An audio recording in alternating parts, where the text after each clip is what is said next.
How you doing? Very much so. Yeah. Us too. I was really hoping you had another house car. That you left on my table. I found it. And send it to us. I just found out.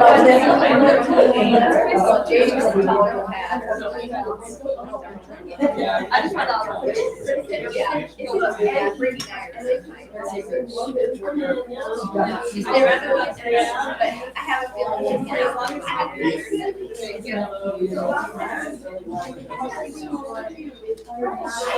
How are you?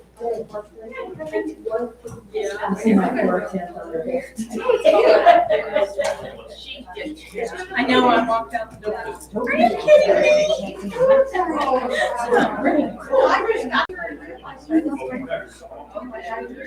You're amazing.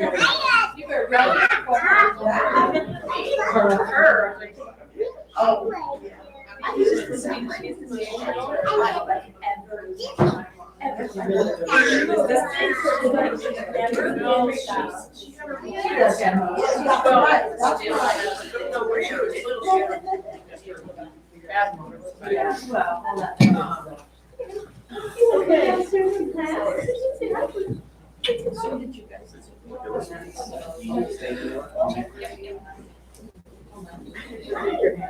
All your kids were. Yeah.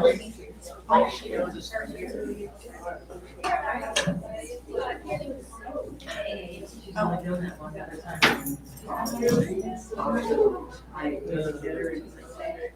Said, yeah, down the hall. It's like, she never does that. So that's great. Just not out. So she was. Find a good return. I think it might be okay. Yeah.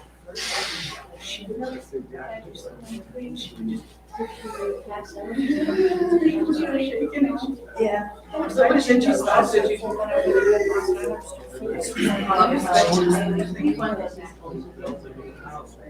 Yeah. No, she just was really excited. She just shows up. She was really sure. I guess sometimes she'll let her. Yeah. But yeah, she was just so excited. She just.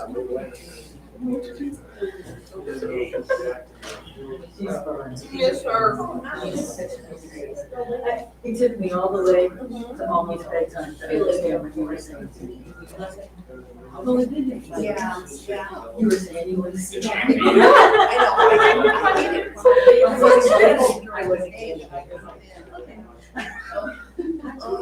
and then I just didn't get it.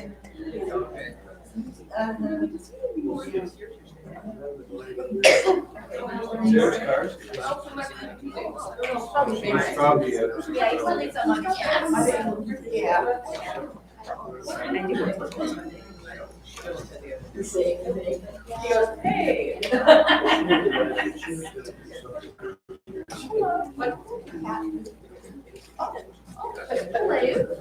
How are you? Yeah, he says very good. Yeah. And that's what. Yeah. Oh,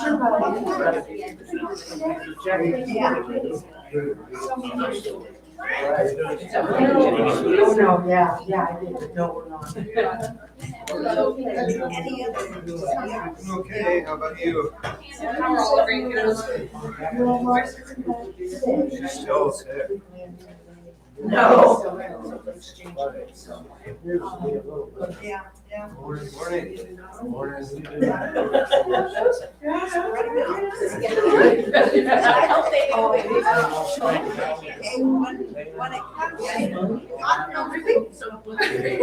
Yes. Figured what's out? No, it's been good. You have a job up there, and I just ended.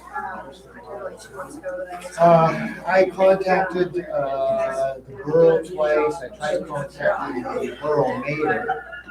And finding when the gal that actually came to look at it, who was under Jill contacted me again and said, "We're looking at it, they will be doing it something this spring, but, you know, they gotta figure out what the utilities are." But it's on the top of our list. So I won't let them.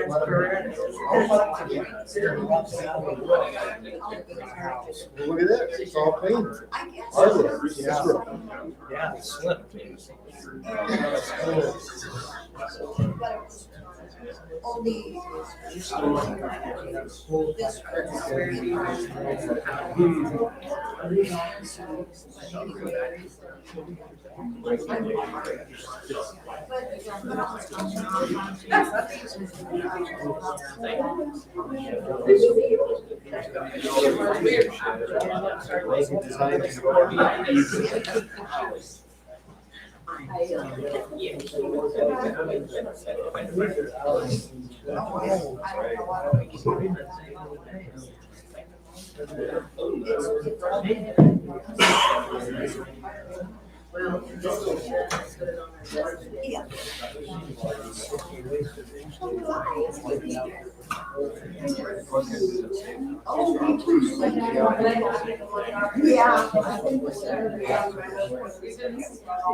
All right, let's go ahead and get started. It's 10 minutes after the hour.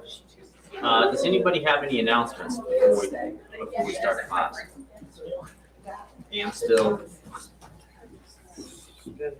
yeah, that's what I heard yesterday. So.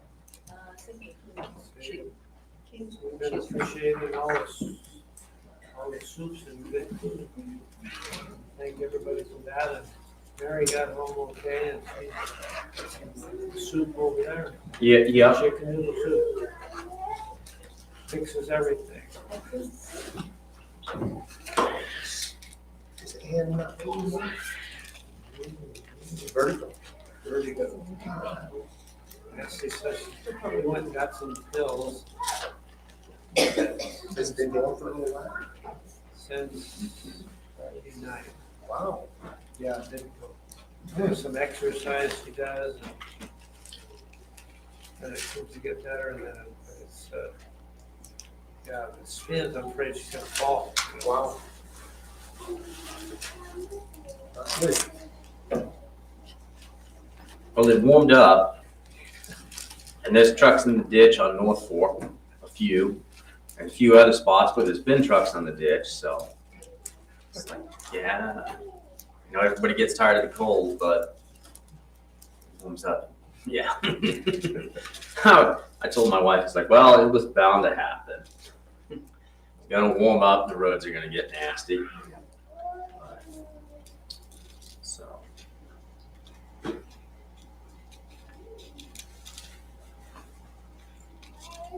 I have a friend, Jen, in California, who asked me this morning to have some prayers sent her way.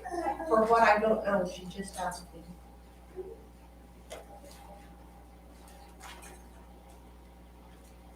okay. Faith, I wanted to say thank you for the prayers for Mary Nielsen. She passed this last week. And now I ask for prayers for her sister Peggy Moore, who lost her husband and her only sister within just a few days of each other. what was the second name? Peggy Moore. Peggy Moore. Okay.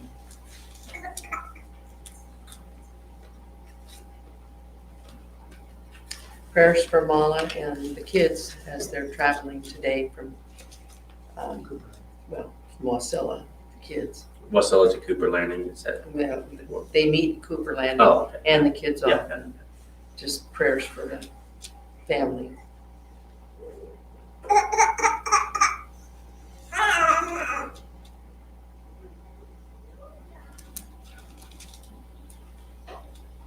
All right, well, let's have a word of prayer and then we'll get started.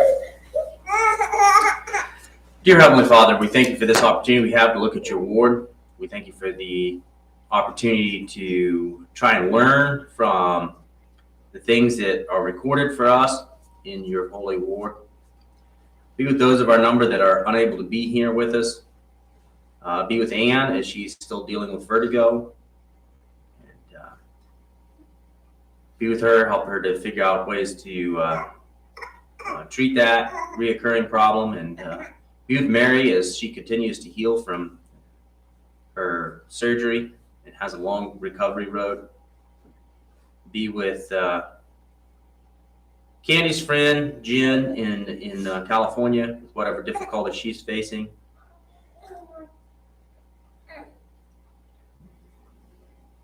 Be with families of Mary Nelson, with Peggy Moore, who's dealt with losses in her family. With everybody traveling on these this time of the year, and with the changing weather on the roads, with Mala and her family as they travel and the difficulties that they face. Be with this congregation, help it to seek your will.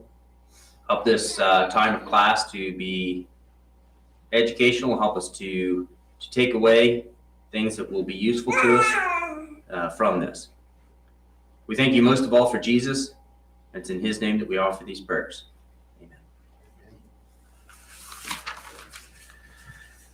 All right, so we're continuing the story that we started. It started a little ways back, but most of it was in last week's chapter. The story of Jehu. And Jehu, there's always been things about that character that everybody likes. And 2 Kings 9, verse 20 says, Jehu, the son of Nemji, for he driveth furiously. This guy's kind of, he's a military leader. He was one of the commanders of the army. And as we had seen, as we've been going through this history, we see that at this time, a lot of the warfare was done via chariots. So this military guy obviously has a reputation for being quite the driver of the chariot. But that's only a small part of his history. To get into his background, if we go back to 1 Kings 19.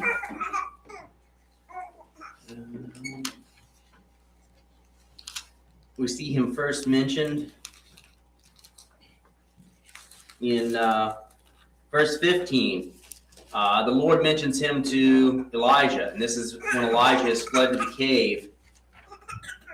In verse 15 of chapter 19 of 1 Kings, it says, And the Lord said unto him, Go, return on thy way to the wilderness of Damascus, and when thou comest, anoint Hazael to be king over Syria, And Jehu, the son of Nimshi, shalt thou anoint to be king over Israel. And Elisha, the son of Shaphat of Abel Melah, shalt thou anoint to be prophet in thy room. And it shall come to pass that him that escapeth the sword of Hazael shall Jehu slay, and him that escapeth the sword of Jehu shall Elisha slay. Yet I have left me 7,000 in Israel, all the knees which have not bowed unto Baal, and every mouth which has not kissed him.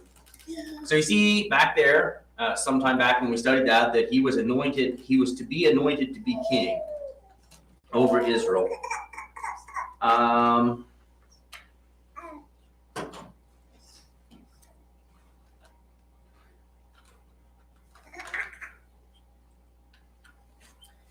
And we also see a proclamation declared against Ahab, the king of Israel, that will play into this in 1 Kings 21, starting in verse 17. It says, And the word of the Lord came to Elijah the Tishbite, saying, Arise and go down to meet Ahab, the king of Israel, which is in Samaria. Behold, he is in the vineyard of Naboth, whither he is gone down to possess it. And thou shalt speak unto him, saying, Thus saith the Lord, Hast thou killed and also taken possession? And thou shalt speak unto him, saying, Thus saith the Lord, In the place where the dogs lick the blood of Naboth shall the dogs lick thy blood, even thine. And Ahab said to Elijah, Hast thou found me, O mine enemy? And he answered, I have found thee, because thou hast sold thyself to work evil in the sight of the Lord. Behold, I will bring evil upon thee, and I will take away thy posterity, and will cut off from Ahab him that pisseth against the wall, and him that is shut up and left in Israel, and will make thine house like the house of Jeroboam the son of Nebat, and like the house of Baasha, the son of Ahijah, for the provocation wherewith thou hast provoked me to anger and made Israel to sin. And of Jezebel also spoke the Lord, saying, The dog shall eat Jezebel by the wall of Jezreel. Him that dieth of Ahab in the city the dog shall eat, and him that dieth in the field shall the fowls of the air eat. So we see this proclamation against Ahab. Now, of course, as we studied back then, Ahab was truly repentant. And so he ended up prolonged. But we have seen this judgment carried out in last week's lesson. In last week's lesson, we saw Elisha send one of the sons of the prophets to anoint Jehu, who was one of the captains of the host. Numerous historians believe there were 6 commanders. Others disagree that it was 6 besides Jehu, but we don't really know that other from what historians think. So, like I said, these were the commanders. These were experienced men in battle. We had found that the king, Joram, had been wounded in battle, so he had left and returned to heal. So these guys were probably at the scene of the battle, still carrying out the warfare in the king's absence. And so that was the scene that the young man, the son of the prophets, had came in upon when he came in on the meeting of the captains, and they were like, Who do you want? You. And he anoints Jehu and flees. And of course we saw how then Jehu decides to act on that. And we see the start of his wiping out of Ahab's line, with Joram being slain. Now Joram was the son of Ahab. Although some scholars believe he was actually the son-in-law of Ahab, I find nothing in the scriptures to back that up. He wasn't the first king after Ahab. Ahab's son had reigned after him and died without any children. And then it says Joram took over the throne, which is why it's assumed that he's his brother. And we can find that in 2 Kings, the 1st chapter. In verse 17, it says, So he died according to the word of the Lord, which Elijah had spoken. And Joram reigned in his stead on the 2nd year of Joram the son of Jehoshaphat, king of Judah, because he had no son. Now the rest of the acts of Heziah, which he did, are they not written in the book of the Chronicles of the kings of Israel? So Heziah was the first son of Ahab to succeed him as king, and then he passed away with no children. And Joram became king. So it's assumed that he is his son, although some, like I said, some scholars argue that he's his son-in-law, but doesn't really change the story that much. And also we see the slaying of the king of Judah, Ahaziah. Now Ahaziah was Joram's nephew, as Joram's sister and or sister-in-law, Athaliah, was his mother, which made Ahaziah Ahab's grandson, even though he was the ruler of Judah, and as such was a descendant of David. And we'll see more about the story of that side of the family in the kingdom of Judah next week and what happens regarding that. But it is interesting that as we've studied this, we've been studying a lot about Israel, but it will mention events in Judah. Judah, had remained under the rule of the descendants of David, as God had promised, and he took away the 10 tribes and made the northern kingdom of Israel because of Solomon's, corrupting influence after he married people that weren't Israelites. And this time of judgment comes. So far, the kingdom of Judah had been much closer to God, but we see that they had more recently married the descendants of Ahab and Jezebel, and we were beginning to see the worship of Baal being introduced into the southern kingdom there in Judah as well. So a lot of biblical scholars will point out that the time was right for a judgment of both kingdoms, as both kingdoms the northern kingdom had been under the influence of idolatry for a long time, and various acts of worship that didn't match God's instructions, but the kingdom of Judah was just beginning to fall under these judgments these influences more recently. It also explains why these two kings, even though they were kings of different kingdoms, had worked so closely together. That was an uncle and a nephew. And also why various people were visiting between the royal families. They were starting to intermarry. So that's kind of the background of today's chapter, and we'll start reading. In 2 Kings chapter 10, which is today's chapter, the first 11 verses, it says, "And Ahab had 70 sons in Samaria, and Jehu wrote letters and sent to Samaria under the rulers of Jezreel, to the elders, and to them that brought up Ahab's children, saying, Now as soon as this letter cometh to you, seeing your master's sons are with you, there are with you chariots and horses, a fenced city also, and armor. Look even out the best and meetest of your master's sons, and set him on his father's throne, and fight for your master's house.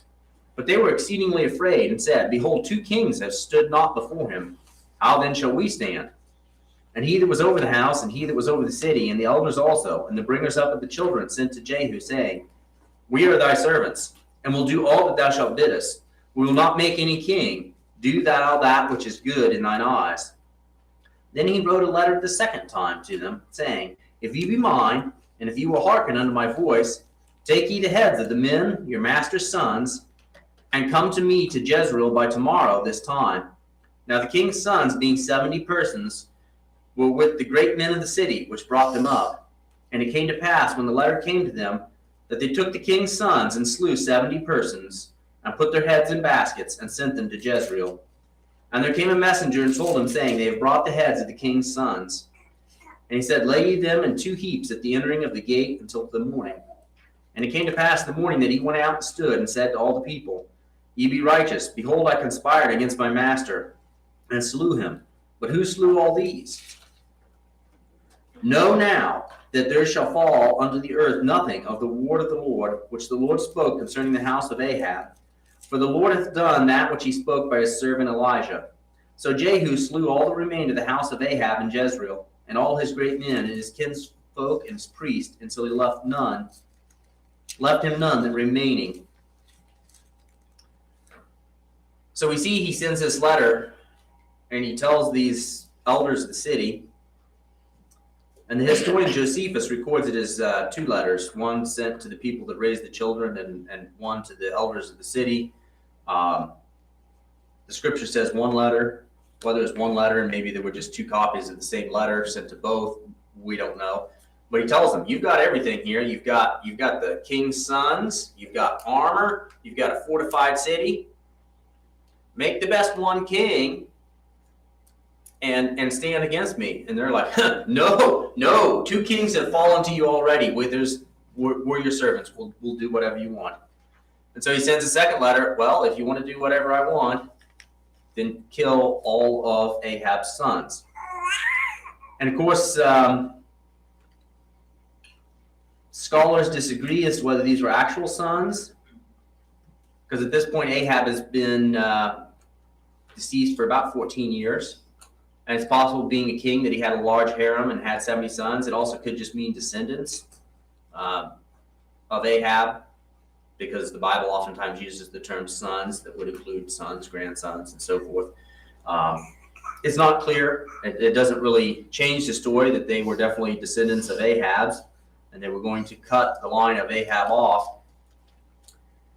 So we see that they, on Jehu's orders, slew their master's sons. Many people have said that politically this put them on the same page with Jehu, because Jehu now is not the only one who's turned on his master and started this. It's not like he's just some out of line with what the rest of the political climate is. He's gotten the rest of the influential elders of this area to do the same thing, to betray the house of Ahab and slay them, which politically puts them behind Jehu, at least if there was any questions about what's going on.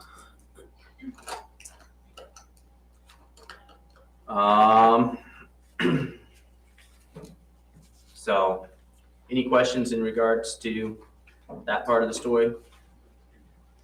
We have the wild chariot rider, right? Yep, that's Jehu. That's the guy that's going to be king. It reminded me of here when Stephanie, that we're sent some money to for help. Mm-hmm. Her dad was a wild chariot driver, one of the cars here. Right. Yeah, I've heard that reference before. I know an entertaining story. There was a tire shop where I grew up, nearby, just a few miles away. This was kind of out on a rural backwoods road. It just had a plywood sign that said tires and guns. Of course, it was one of my favorite places. It was the local FFL and the tire shop. And I didn't realize for some years the people that actually owned it were actually members of the church. Of course, there's numerous congregations in that part of the country. But they would also sell used tires, along with new ones that were in decent enough shape. And once being tight on cash, my brother was putting some tires on. He's like, "Yeah, those will do as long as you don't go driving like Jehu." And When the Hawkinson boys used to come home for Christmas like this, we would have races with their cars up and down the Hawkinson driveway. They're all going the same way, of course. Yeah. And I can remember Hess and the mother come out, and they are just, 70 miles an hour, and they slam on the brakes on that road. And I'll never forget the quote. She looked around at all the boys and said, "Who raised these kids?" Yeah. Jehu. Yep, Jehu.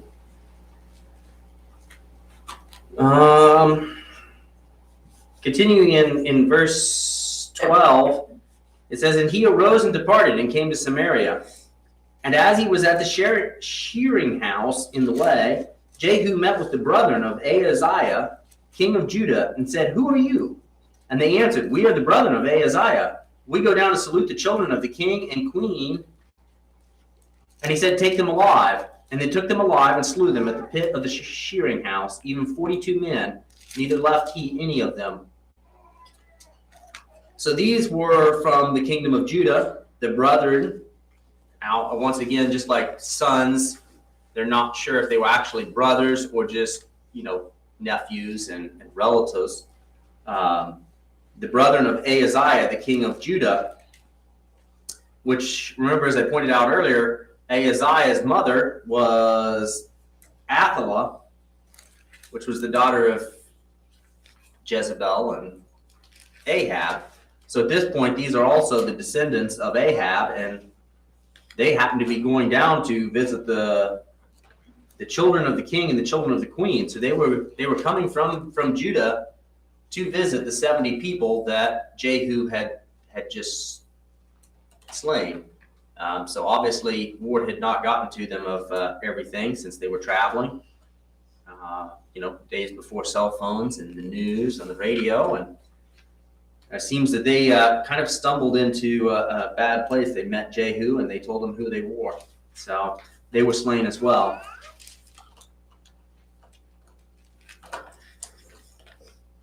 Continuing the story, we see this continuing. In verse 15 it says, "And when he was departed thence, he lighted on Jehonadab, the son of Rechab, coming to meet him and salute him, and said to him, Is thy heart right as my heart is with thy heart? And Jehonadab answered him, It is. If it be, give me thy hand. And he gave him his hand, and he took him up with him into the chariot.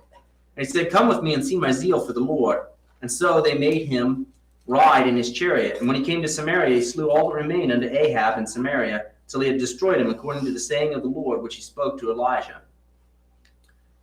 So we're going to see Jehonadab, the son of Rechab, and it's not clear if he's actually Rechab's son or if that was just an ancestor, supporting Jehu. And in the following verses, when we get to the story of him wiping out the worshipers of Baal, we'll see him helping Jehu to accomplish that. It's kind of interesting to me that Jehonadab is mentioned here as supporting Jehu. He's not mentioned very often in the Bible.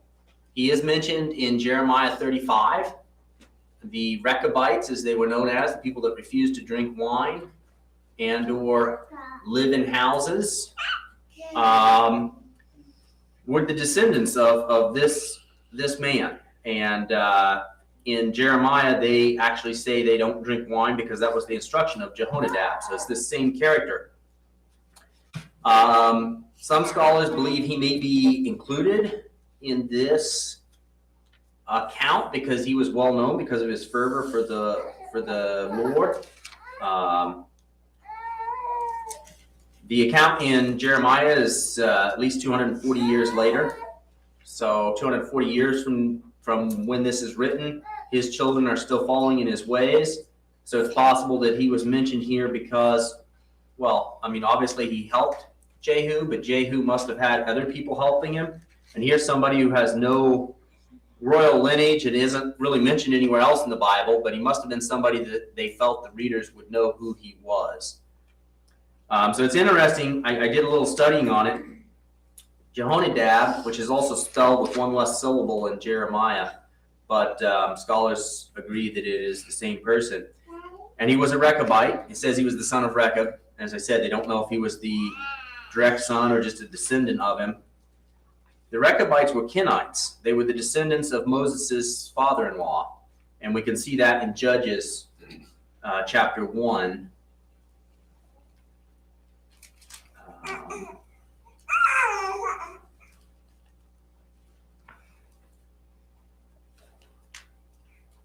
Judges chapter 1 verse 16 says, "And the children of the Kenite, Moses' father-in-law, went up out of the city of palm trees with the children of Judah into the wilderness of Judah, which lieth in the south of Arad, and they went and dwelt among the people."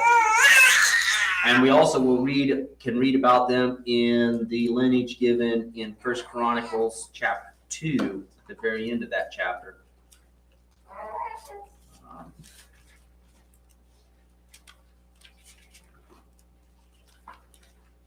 The very last verse of chapter 2, after it's listed all the people of the tribes and who their descendants were, it says, "In the family of the scribes which dwelt at Jabez, the Tatharites, the Shimeites, the Succothites, these are the Kenites that came of Hemath, the father of the house of Rechab."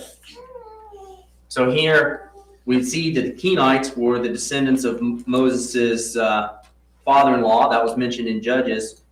And here in Chronicles, it says that the house of Rechab, were the descendants of those Kenites. So this person mentioned here with Jehu, Jehonadab, the son of Rechab, would have been a Kenite, would have been a descendant of the father-in-law of Moses. And the only other place he is mentioned is, as I had said, is in Jeremiah. In Jeremiah chapter 35, his descendants still give reference to him, and the Lord praises his descendants for following the instructions of their fathers, and then he criticizes Judah for not following God's instruction, even though it was given constantly.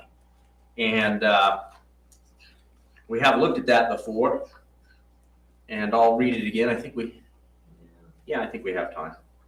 I may not read it all, but then in comparison, the Lord criticizes the nation of Israel because they didn't follow instructions, even though he gave them constantly through the prophets. And like I said, I won't read all of Jeremiah chapter 35, but it says in verse 5, "And I set before the sons of the house of the Recobytes pots full of wines and cups, and I said unto them, drink ye wine. But they said, we will drink no wine. But Jonadab, the son of Rechab, our father, commanded us, saying, Ye shall drink no wine, neither ye nor your sons forever. Neither shall ye build a house, nor sow seed, nor plant vineyards, nor have any. But all your days ye shall dwell in tents, that ye may live many days in the land where ye be strangers. Thus we have obeyed the voice of Jonadab, the son of Rechab, our father, and all that he hath charged us, to drink no wine all our days, we, our wives, our sons, nor our daughters, nor to build houses to dwell in. Neither have we vineyard, nor field, nor seed, but we have dwelt in tents, and have obeyed and done according to all that Jonadab our father commanded us." And skipping on down, it says in verse 13, it says, "Thus says the Lord of hosts, the God of Israel, Go and tell the men of Judah and the inhabitants of Jerusalem, will you not receive instruction to hearken to my words, saith the Lord? The words of Jonadab, the son of Rechab, that he commanded his sons not to drink wine, are performed. For unto this day they drink none, but obey their father's commandments. Notwithstanding, I have spoken to you, rising early and speaking, but ye have hearkened not to me." So we saw them following the commandments of their father, and in comparison, God later will compare them to Israel. But that's the only other mention of this person. But like I said, he is recorded here, so obviously he must have been relatively well known at the time of this writing.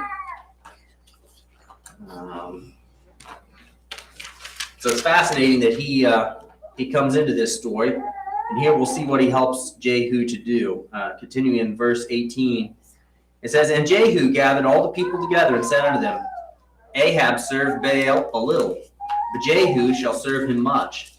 Now therefore call unto me all the prophets of Baal, all his servants, and all his priests. Let none be wanting, for I have a great sacrifice to do to Baal. Whosoever shall be wanting, he shall not live. But Jehu did it in subtlety, to the intent that he might destroy the worshippers of Baal. And Jehu said, Proclaim a solemn assembly for Baal. And they proclaimed it. And Jehu sent through all Israel, and all the worshippers of Baal came, so that there was not a man left that came not. And they came into the house of Baal, and the house of Baal was full from one end to the other. And he said unto him that was over the vestry, Bring forth vestments for all the worshippers of Baal. And he brought them forth vestments. And Jehu went, and Jehonadab, the son of Rechab, into the house of Baal, and said unto the worshippers of Baal, Search, and look that there be here with you none of the servants of the Lord, but the worshippers of Baal only. And they went in to offer sacrifice and burnt offering, and Jehu appointed 80 men without, and said, If any man whom I have brought into your hands escapes, he that letteth him go, his life shall be for the life of him. And it came to pass, as soon as he had made an end of offering the burnt offering, that Jehu said to the guard and to the captains, Go in and slay them, let none come forth. And they smote them with the edge of the sword, and the guard and the captains cast them out, and went into the city of the house of Baal. And they brought forth the images of the house of Baal, and burnt them. And they broke down the image of Baal, and broke down the house of Baal, and made it a draught house unto this day. Thus Jehu destroyed Baal out of Israel. So we see a little bit of subtlety is what King James says, a little bit of trickery on Jehu's part.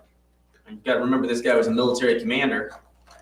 he's used to, using strategy, and his strategy in this case is to proclaim, Ahab served Baal a little, but I'm going to serve him a lot. Everybody better come to this sacrifice to Baal. And he proclaimed it, and everybody came, and he slew them all, him and Jehu, and Jehonadab and 80 of his men. So it sounds to me like 82 people slew all the worshipers of Baal, which seems like, I mean, I know they had him kind of trapped in the temple, but it seems like a pretty significant accomplishment to me. And then he turns it into a draw house, into a latrine, is what many newer translations say. So yeah. I think it would be, well, it wouldn't be exactly easy, but Jehu is pretty ruthless. Mm-hmm. He's got weapons outside. They go into worship, unlikely to have any weapons. Oh yeah. And then they've already given them vestments. They've got them set up the way they want them. They've got them wearing robes so they know who they are. And historians say that that's a pretty common practice. They'd have like rooms full of the robes that the temple custodian took care of. They handed them out. So everybody's wearing these robes that's like, okay, kill everybody in the whatever colored robes. It's really like pretty easy. They, could have easily had the requirements. Hey, no weapons at this door. Check your weapons at this door. Check your weapons at this door before you go in. I mean, they've got it all set up, and they've got armed guards outside, but the armed guards are the ones that are, and they're all packed in. It says from one end to the other. I mean, it's basically like, I just have to imagine that it sounds like Baal worship was common enough. That temple was packed. Not even room to really move around. You just go in and slaughter everybody. So, yeah. Now, so far this seems really good. We've seen Jehu carry out God's orders to annihilate the house of Ahab. We've seen him go on and remove Baal from Israel. So up to this point in this chapter and last chapter, we've seen really good things out of Jehu. Well, all at this point, probably fans of Jehu. Like, yeah, all right. The rest of the chapter isn't quite as good. We see here that Jehu, although he had zeal in certain respects, he really was, like many of the kings, he fell short. And we'll read about that. Starting in verse 29, it says, "Howbeit, from the sins of Jeroboam, the son of Nebat, who made Israel to sin, Jehu departed not from after them, to wit, the golden calves that were in Bethel and that were in Dan. And the Lord said unto Jehu, Because thou hast done well in executing that which is right in mine eyes, and hast done unto the house of Ahab according to all that was in my heart, thy children of the 4th generation shall sit on the throne of Israel. But Jehu took no heed to walk after the law of the Lord God of Israel with all his heart. For he departed not from the sins of Jeroboam, which made Israel to sin."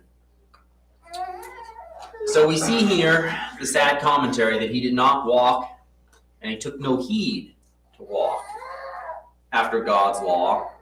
And specifically, as has been mentioned numerous times, he did not depart from the sins of Jeroboam.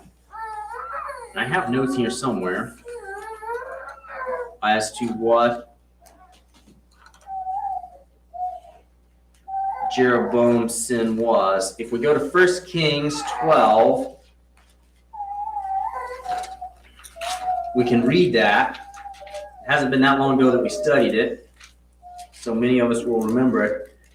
Verse 25, it says, "Then Jeroboam built in Shechem, in Mount Ephraim, and dwelt therein, went out from thence and built Penal. And Jeroboam said in his heart, Now shall the kingdom return to the house of David.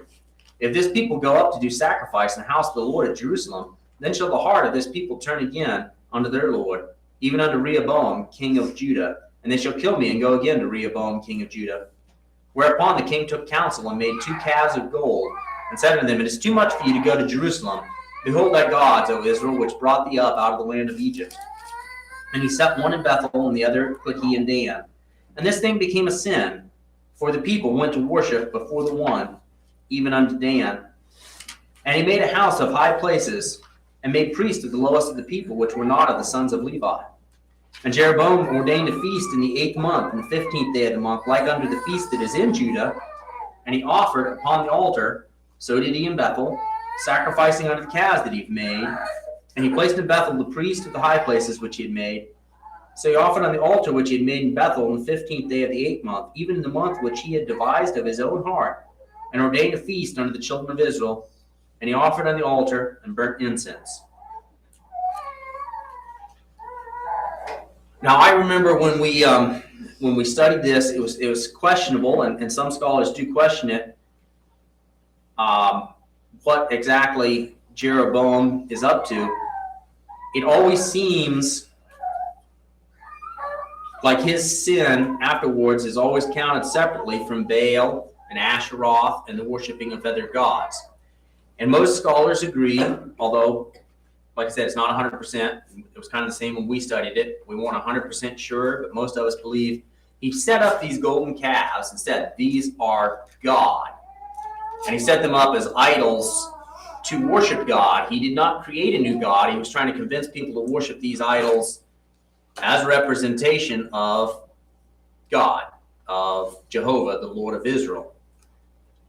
That seems to make sense in the way it's treated ever since then, as it's always treated separately from worshiping of false gods, where people worship Baal or Asheroth or this God that is not God, not Jehovah. Instead, it seems that his sin that has often been referenced is that he created this entirely false, man-made way of worshiping Jehovah. He sets up these idols, these images, and says these are representations of God. Worship these. He creates a method of worship that is not at all in line with God's law. Obviously, he couldn't get any Levites to go serve these golden calves. So he made men that were priests of the line that were supposed to do religious service. So once again, he made up his own rule instead of following God's law. Then he ordained this feast like the one in Jerusalem in the 8th month on the 15th day. The feast in Jerusalem was in the 7th month on the 15th day. So he came up with his own timeline of holy days that he had, it says, invented in his own heart. So I'm going to come up with my own time to do things kind of like what they do in Jerusalem where they're following God's law. And I'm going to come up with these representations that way people don't go to Jerusalem, which was the place that God specifically had instructed them to go to worship the Lord. And I'm going to do it in a way that's not the way God instructed, but we're worshiping God. And of course, he did it for political reasons, but that seems to be the sin of Jeroboam. And I can't help but compare that to oftentimes, how much of the sin of Jeroboam exists within so-called Christianity today. And I'll use that within pretty broad scope Christianity as opposed to Muslims or Hindus or whatever. How many times do we find people worshiping icons and statues that are Christian in nature that isn't really the way people were instructed to worship God? How many times do we find people inventing things to do in their own heart, which is what Jeroboam did in coming up with the date for his feast? It was just something he invented in his own heart. How many people do that? They come up with their own way. Rather than following God's law and God's instructions and doing things the way God wants them to do, they'll do it in the name of God and just do what they want to do. It still seems to be a pretty common practice. I can't help but draw some parallels between that and many religions that still exist today. So, like I said, some people believe it was just complete idolatry and that he wasn't trying to stay true to God. We don't know what his heart, well, we know his motivation, but others think that's why it was often called out separately as his sin, was just that he corrupted and inappropriately worshipped God in a way that was not authorized and was therefore a sin. Does anybody have any thoughts on that?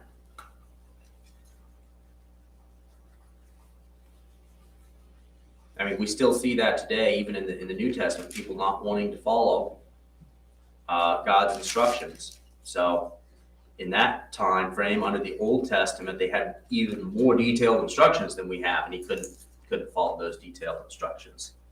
So, and we see that Jehu, as everybody else had, continued in that part of the sin. We see that Jehu was promised 4 generations, and 4 generations it was. I have the names written down somewhere after him. And I may or may not pronounce them right, but after him was Jehoahaz, and then Jehoash, then Jeroboam, often referred to as Jeroboam II, and then Zechariah. And we will read of Zechariah's death in 2 Kings chapter 15, verse 10. So here, about a month, maybe give or take a little bit, we will see that 4 generations after him, his kingdom remained. But after this warning where it says he took no heed to walk in the law of the Lord God of Israel, and this being after God had told him his lineage would sit on the throne for 4 generations, then we see that he took no effort to walk after God's law. So we see that even though his kingdom was secured for 4 generations, that didn't mean things went well. In the final verses it says, "In those days the Lord began to cut Israel short, and Heziah smote them in all the coast of Israel, from Jordan eastward and all the land of Gilead, the Gadites and the Reubenites and the Manassites, from which is by the river Arnon, even Gilead and Bashan. Now the rest of the acts of Jehu, and all that he did, and all his might, are they not written in the book of the Chronicles of the king of Israel? And Jehu slept with his fathers, and they buried him in Samaria. And Jehoahaz his son reigned in his stead. And the time that Jehu reigned over Israel and Samaria was 28 years. So we see with him not following God's command that God begins to shrink the size of his kingdom. Even though his descendants sat on the throne for 4 generations, by the time you get to the end of it, the kingdom of Israel is not anywhere near the size or power. It's been pretty much decimated by war. It shrank. So God kept his word, and the sons of Jehu under the 4th generation did reign, but they didn't reign over as much as they had at the beginning. And interestingly enough, archaeologically, you can actually find evidence of this. There are written recordings that have been discovered in that area from the kingdoms around it that mention Jehu and him paying tribute to one of the kings, I can't remember which one, to try and fight against Heziah.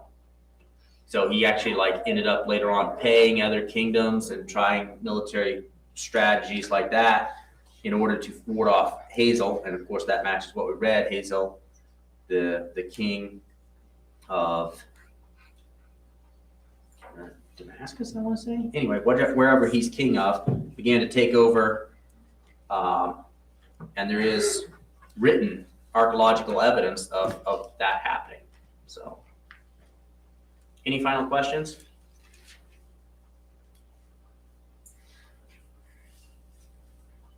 All right, we're prepared for worship.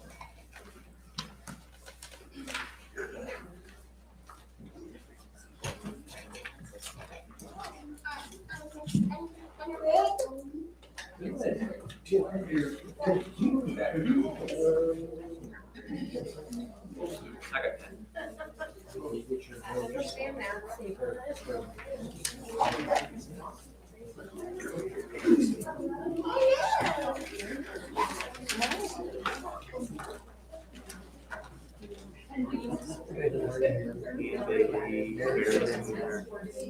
Candy's friend Jen in California.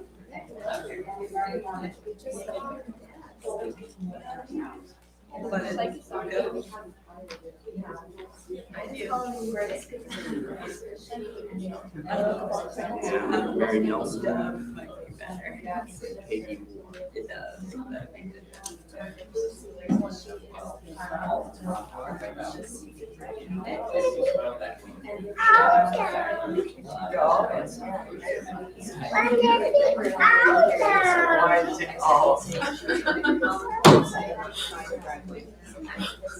So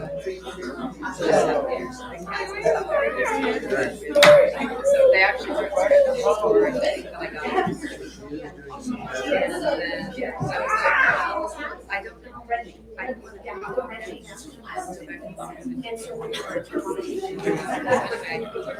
Oh, red sun's actually just has like